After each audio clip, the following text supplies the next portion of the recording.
Moi, c'est Giacomo, je suis italien, mais ça s'est déduit de mon accent, je pense. J'ai intégré la promo 2018-2020 et j'avais choisi l'Asie et en particulier le Japon comme aire culturelle.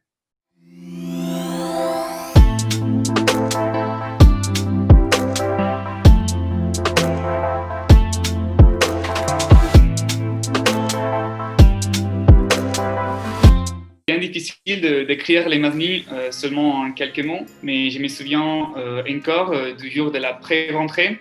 Il y avait Madame Lénard qui ne s'arrêtait pas de marquer l'identité unique de ces masters en tant qu'une famille multiculturelle et internationale.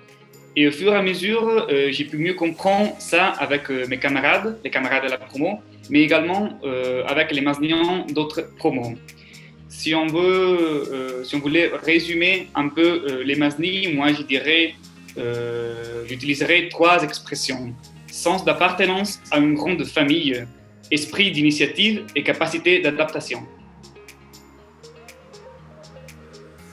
Moi, j'ai fait ma licence à Venise, en Italie. Il s'agissait d'un parcours qui ressemble un peu à l'EA et j'avais choisi le japonais et l'arabe.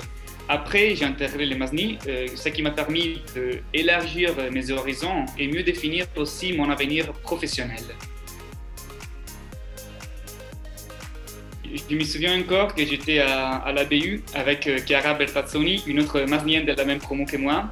Oui. Et on s'est dit, on va où après la licence? Et la réponse a été, pourquoi pas en France? Et donc, après, on a découvert les Masni. Et donc, voilà les choix d'intégrer les Masni. Surtout parce qu'il proposait une offre variée et qui amène à des débouchés professionnels dans plusieurs domaines. En effet, grâce au Masni, j'ai pu partir à l'étranger. J'étais en Israël pour mon stage de fin Master 1 et après j'étais à l'IFAD à Rome, c'est une agence spécialisée des Nations Unies pour mon stage de fin d'études. En Israël, j'étais à la Chambre des commerces italo-israélienne. Et donc quand même une expérience vraiment très formatrice et pour mon CV et pour mon parcours personnel et professionnel. Alors, les Masni a été une expérience intense. Depuis le début, en effet, il fallait s'investir avec courage et détermination. Je ne te cache pas qu'il y a eu des difficultés, mais c'est normal et ça fait partie de la formation en général, je pense. Moi, j'ai énormément apprécié l'offre hétérogène des cours, mais surtout mes camarades avec lesquels j'ai partagé des aventures inoubliables.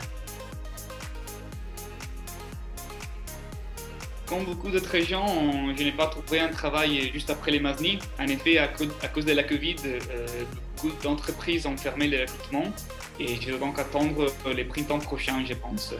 Actuellement, j'ai candidate quand même pour des offres à l'Union européenne et aux Nations Unies, donc on croise les doigts. Et non plus, actuellement, je travaille aussi comme assistant traducteur pour la traduction d'un livre de l'italien à l'arabe.